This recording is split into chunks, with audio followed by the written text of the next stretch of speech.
Hello guys, in this lesson we're going to go over the game that I played against Grandmaster Miguel Santos, just like I told you in our last lesson. We're going to review it, and even though I lost this game, I'm pretty sure that you're going to learn a lot just like I did. So let's get to it. As you can see, I played the Pirc defense as the black pieces, but before we get into the game, let me show you this position. Now the question for you is, what would you do at this point? Feel free to pause the video like always and just think about what you would do if you were the white pieces. With that in mind, let me go all the way back and let's start reviewing the game from the very beginning. So after e4, d6, let me just do a few moves here. Now, before this game, I went ahead, I looked at my opponent. He's very active. So this guy is someone, if you look up his name, he has been to the Chess World Cup. He creates content, I think, with Chess24. So it was very easy to find games of this opponent. Now, I don't typically like to prepare the games. To me, when I get to the tournament, whatever I prepared, that's it. But I took a look and I found one game where someone played the Pirc defense against him. And in that game, he played knight c3 and then f3, bishop e3, sort of the 150 attack that we went over on lesson number 70. But I also knew that since he's playing a way lower rated opponent, maybe he didn't feel the need to play aggressively. Maybe he would play more positionally to see if I would get confused, if I would get lost, like we talked about in our last lesson, guys. So in this game, what he did instead after knight f6, he didn't do the main line, which is knight c3. Instead, he just went bishop d3. Now, what this is saying, guys, is that he's going to play quiet and he's leaving the door open to do c4. And if let's say I go g6 and he plays c4, well, this is going to be more like a King's Indian defense. Like if I just go bishop g7, we transpose from e4, we transpose into a d4 and c4 opening. So this is the King's Indian defense. So he's just, I guess, keeping it simple, trying to get me confused. Maybe that was not the intention. But anyways, after bishop d3, I just kept on going with g6, then knight f3, bishop g7. And to me, guys, this is just going to be a quiet game. So now at this point, this is when I think the most important part of the game. So at this point, as you should know from lesson number 69, we have two main plans to choose from. We could either play bishop g4, a little bit more aggressive, and then knight c6, or we could do this plan with c6, knight b to d7, e5, queen c7, and it's quieter, more strategic, and it's up to us which one we pick. Now, somehow, guys, I convinced myself that I should play bishop g4 against this Grandmaster. Now, nothing wrong with this plan. It's just that if you ask me 100 times, I would have said, go for the quieter setup, play quietly, and let him be the one trying to prove something. If you're playing someone who is way higher than you are, like in this case, I'm playing this Grandmaster, he's the one with the pressure that he cannot draw to me, because not only he's supposed to defeat me, he will lose a lot of rating if he does that. But somehow I started to think about this and I thought to myself, you know what? Let me just play aggressively. If you take anyone's games, guys, if you take Magnus Carlsen's games and I give them to you with unlimited time and an engine, you're gonna find mistakes. So in my head, I'm thinking, okay, this guy has to make mistakes. Let me play aggressively and let's see what happens. After rook e1, I just went bishop g4. Again, guys, a little bit, I think, better. Maybe just go knight b to d7, especially since this knight is not developed. Meaning that if they do something like e5, you could always take, then I could go to d5, knight square, because this knight is not there. But instead, I just went bishop g4, and then my opponent just kept it simple. He just went knight b to d2, and guys, this is a lot like the game that I showed you in our last lesson, the game that I played as the white pieces. My opponent came early with bishop g4, and I told you how it was a little bit tricky because then they had to decide if they wanted to give up the pair of bishops or not. So the same talk that I gave you last time, now I'm going into that. So after knight b to d2, I just go knight to c6, putting pressure on that pawn. And of course, now we have pawn to h3. So I don't have the time to pick up on d4 because they're hitting my bishop. And now I need to decide, do I really want to keep the pair of bishops and go back, or should I just take on f3? Just like I told you in our last lesson, by taking on f3, all I'm doing is helping my opponent. So guys, as you can see, this guy is doing to me what I did to my opponent in my last round. He's just helping me make mistakes. So now, if I go back, well, I wasted a move by going to g4 and back. If I take on f3, I'm helping them improve this knight, improve the bishop, and of course I gave up the pair of bishops. If you remember from lesson 108, my opponent decided to simply keep the bishop, and I think that's what I should have done. But again, here I'm a little bit confident, and I think that I can give my opponent a hard time, which of course I was far from getting that. But anyways, I took on f3. So first thing for you to take away from this, guys, in this specific position where it is so easy for them to recapture and then open up the bishop, maybe it's not the right thing to just take on f3. Maybe it's just a better idea to retreat and then do e5. And you're gonna be just fine. You keep your pair of bishops, and the same move that you wasted going back, they're gonna have to use it at some time to open up the bishop and so on. So anyways, I took, my opponent takes back, and now I continue to play energetically. So now that I give up the pair of bishops, at least I want to take advantage of the fact that he hasn't developed this bishop, and I need to create something, guys. I cannot just remain quiet. So my opponent just keeps it simple again, and they go pawn to c3. And then at this point, I just take, my opponent takes back, and I continue with knight b4. And this is the position that I asked you before. If you were the white pieces, what would you do? Well, this is another moment in the game where my opponent is reminding me who's the Grandmaster. He's showing me his Grandmaster ID. At this point, I'm a little bit happy because I see that I could get the bishop back. So his pair of bishop is going to be gone as well. That bishop is the one that he has developed. And if he did a move like, I don't know, bishop c4, I was already looking into something like knight takes, rook takes, and d5, or even pawn to d5. And then look, we talked about this in lesson, I want to say 102 or something like that, where they have the isolated pawn that we can put pressure on it. And I already have it blockaded with a knight, right? So I was happy to do that if you let me. Or if they did something like going back with the bishop, well, going here, I still take it. b5 doesn't make sense. Going back to me is just too passive. But my opponent simply said, forget about everything that you're thinking. I'm going to keep the pair of bishops. And notice how this player decided to stay really passive. So he's deciding to not play with that rook. He's playing down a rook right now, but he's keeping the pair of bishops. And this is how important it is, guys. Now, I was not happy to see this, but I thought that since he was going back, he was being passive, I thought that I had to play energetically. And that's exactly what I did next. I like my bishop on this diagonal. All of you should be familiar with this bishop. So I want that bishop to play. And since my knight is already on b4, I know that it's hanging, but I want to use this activity to create something. That's the only hope. But again, guys, this guy knows that he's just going to keep it quiet, let me attack and make mistakes, and then he's just going to collect the fruits. And this is something that you should keep in mind, not only when you're playing against someone higher rated, but when you're playing someone lower rated. This is all you need to do. Let them make mistakes. If you have the opportunity to attack, yes.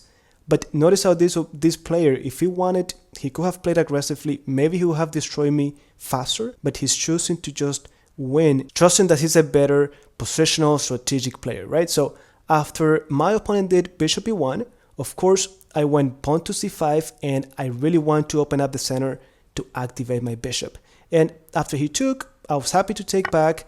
And now, guys, if you look at this position, I don't know about you, but I felt comfortable. I have a 3 versus 2 on the queen side. So this is nothing right now, but in the end game, it could give me an edge since it's a 3 versus 2, a pawn majority on the side opposite to where the kings are. That I was happy with. I don't see my opponent doing much. His bishops are back here. It's true that they're aiming at the king side, but they're far from creating anything. So after d takes e5, my opponent goes pawn to e5. And this is the moment that he starts to put pressure on my pieces. So he's attacking the knight, and look at this bishop now putting pressure on the king side again. So at this point, I needed to make a decision. I know that my knight is being attacked, but where do I put the knight? To me, instantly I thought of knight d7 or knight d5. Now, the thing that I didn't like about knight d5 is that this bishop could come over and get active at the expense of that knight. And then it was going to get a little bit uncomfortable for me. So for that reason, I disregarded that move, and I just went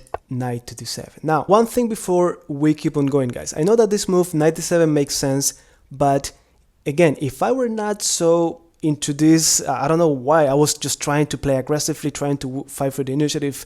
If I hadn't been in that mindset only, I would have considered queen takes queen. And maybe this was a better approach because, again, my opponent would have a harder time to prove anything without the queens on the board. And you're going to see how that queen became really problematic afterwards. So apparently another variation here, not the best one, but another variation was queen takes queen, rook takes, and now rook a to d8. And of course, I'm dropping the knight, but his rook is being attacked. And even if they traded first, followed by taking on f6, I have check due to his lack of development. And then I just take on c3. And even though they could take on g7, we have knight c2, and we're going to get the rook no matter what. If the bishop takes, then we take on a1. And guys, even though it's 2 pieces for the rook, I think we have to be better. We're going to pick up on g7. Our rook is just too active. We're going to be up that pawn. So this has to be definitely better for the black pieces. But of course, I did not get into that. Instead, I said, you know what? Let's keep the queens on the board. Knight to d7. I was confident that these 2 pieces back here were better for me. It was a better position for me. So anyways, after knight d7, queen to b3, the queen starts to get active. And more importantly, the queen is acting, guys, on the light squares. And if you remember, that's the bishop that I gave up. I gave up the bishop that is supposed to control the light squares. And that's where things start to get problematic. Now, I should be fine here in this position. I should have just done knight to c6, putting pressure on e5. Of course, taking on b7 doesn't really make sense for the white pieces. But instead, this is my huge mistake here. Instead, I just did queen to c7. I underestimated this e6 move. And I know that I underestimated it because I was also considering queen b6 with the idea of if this ever happens and I take and then I moves, I could have pawn to c4, blocking that queen, hitting on f2 with the rook. So all of that I thought, but somehow I just ended up playing queen to c7. And this is, guys, where everything starts to go downhill. So after e6 actually happened, of course I took. I'm still not intimidated by the capture on e6, but then we have knight to g5. And that's perfectly fine. I knew that would come, but I thought that after bishop d4, I would be fine in this position. So to me, I'm thinking, okay, bishop d4, I'm trying to hit on f2. It's not that easy for them to create anything. I calculated queen e6, the king moves, and I calculated that would be fine. My bishop is here. My knight could go over at some point. So to me, I was okay with this variation, but in reality, guys, queen e6 would have been the end of this game. So if my opponent has seen it, or if he had considered it a little bit harder, he would have seen that after queen e6, king h8, and queen e7, the game was over. Even with this threat, there was nothing here for me. But as you can see, even grandmasters make mistakes, and my opponent did not take on e6. Instead, guys, when I did bishop d4, my opponent kept it simple and he went rook e2. Now, why did my opponent do rook e2? Well, I'm assuming first he did not really calculate all the way through queen e6 and then queen e7. Instead, he said, you know what, let me protect this. Let me not give my opponent any edge. And all of the threats are still on the board. And that's the problem. So he took care of the only threat that I had. And now I have to, it goes back to me, and I need to take care of this e6 capture. And to be honest, at this point, I thought I was fine, especially when I found queen to d6. So at this point, I'm thinking he's taking on e6. That's my big problem.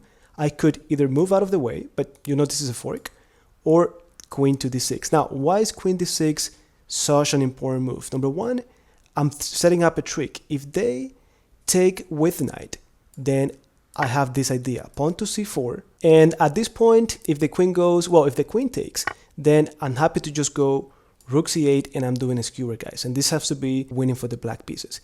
If instead my opponent goes somewhere like here, I was thinking of bishop takes f2, rook takes, and then queen d1. And again, this has to be, guys, winning for the black pieces, because once the king moves, I'm just going to pick up on f2 and everything is just in trouble, right? But of course, we're not playing a beginner here.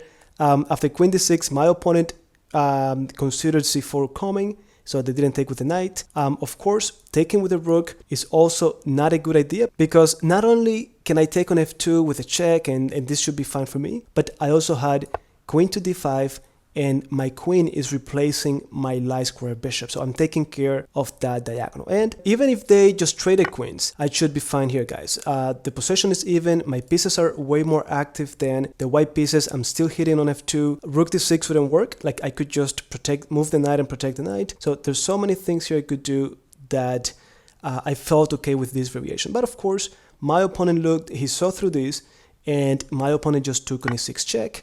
Then queen has to take, knight takes, and now black pieces to move. I'm still happy here because of his pieces not playing at all. And this is typically a big deal, but in this position specifically, there's one move that I missed, guys. After knight e6 hitting the rook, hitting the bishop, I said, you know what?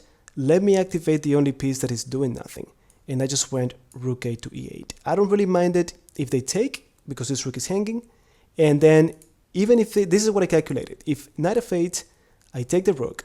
If they get the knight for free, I have the fork and I get the bishop again because of this rook and the bishops not being developed, right? But if they take on d4, then I'm happy to just take back, rook takes, I take, and not only I get a passed pawn, which is isolated but still passed pawn, my rook is active, getting ready to come over here. I'm just gonna be in a better position if that happened. But then the move that I missed, guys, was actually the powerful move, pawn to a3.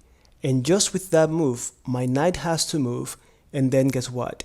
The light square's bishop is going to be active. And just to show you my point, what I had calculated, if my opponent did something else other than this powerful move, pawn to a3, I was thinking of just doing bishop takes f2, rook takes, and then I collect on e6, right? And then I have this threat of even going to the back rank with the fork and everything else. But after a3, everything changed, guys, because even if at some point my rook ends up on e1, they have this check, right? So if I had done something now, like let's say this, somehow, I don't know, I don't want to take here again with the king because they have this check and everything is solved.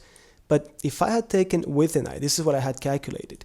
When they take here, even if I had this and I collect, well, it doesn't work because now the bishop is open to do this check and then my rook falls, right? So this covert attack on the rook. So all of this collapsed just with that simple move, pawn to a3. And at this point, then everything started to get difficult because his pieces started to get active. So after pawn to a3, I just went knight to d5, then bishop a2, hitting that knight through this diagonal again.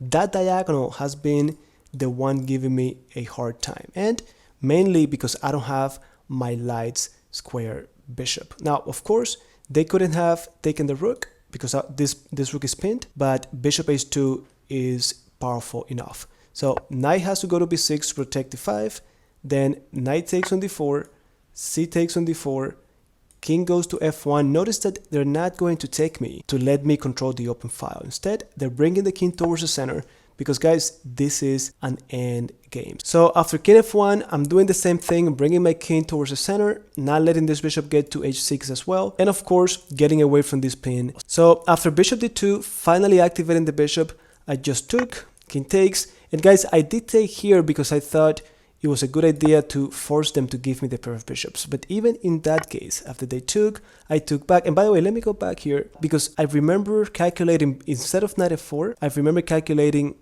instead of taking on e2, I was thinking of knight e3. So I saw the king coming out, the pawn was pinned, but after this variation, I just didn't see anything concrete after, I don't know, just activating this rook to c1, and there's nothing really here for me. So this pawn is going nowhere, it's gonna be traded, and this rook is just looking down to the 7th rank. So instead, I just went with rook takes, knight f4, bishop takes, rook takes, and then, guys, from this moment on, it is the same problem that I was concerned with before. The rook gets active. This rook that was not doing anything, it didn't do anything the entire game, is coming out now in the end game. And if you remember from lesson number 74, in this position where it's open, there are pawns on both sides of the board, the bishop is going to be better than the knight. And we also know that the combination of rook and bishop is better than the combination rook and knight. So this is definitely a better endgame for my opponent. And on top of that, they're threatening to just get to the 7th rank. And if that happens, the game is over for me. So I just went check, king d3, and I decided to give the pawn up just to come down to defend the back rank. Now, guys, here my opponent did not even take, because again, if they take, they let me get the 7th rank. And this is something that many of us would have just taken the pawn and then race to see who captures more pawns. But again, my opponent is focused on not giving me any counterplay. If they take, my rook gets to the 7th rank. It's true that they could do the same thing, and maybe I just go, I don't know, let's say here. Well, even if they take more pawns than I do, they're giving me some counterplay, they're giving me something. So instead, my opponent said, you know what, that pawn is going nowhere, it's an isolated pawn, it's under control, let me make sure that he has nothing to do here. And that's the way to go. So that's what we've been talking about a lot. And I'm glad that you see it now from this Grandmaster. So anyways, after rook c2, I just go rook to d7, trying to keep the pawn.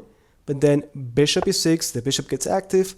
I need to go back. Guys, I cannot go to d6 because of the same problem with the 7th rank. So I had to go after bishop e6, then rook e7, and bishop goes to g4. Guys, again, this is a very uncomfortable endgame to play, but I gotta keep going. I'm trying to activate the knight. My opponent finally takes a pawn. There was nothing I could do there.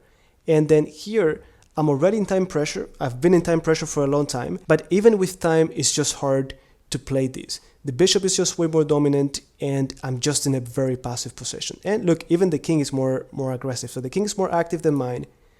His bishop is better than my knight, and that should be enough for them to win the game. Now, from here, I made a huge mistake in time pressure. I just went knight f4, and then after g3, my knight has only a few options. I could go here, and after take, rook c7, they get the 7th rank and they get the pawn. I could also do something like knight g2, but that's just a bad move. My knight is gonna get trapped down there. Knight h5.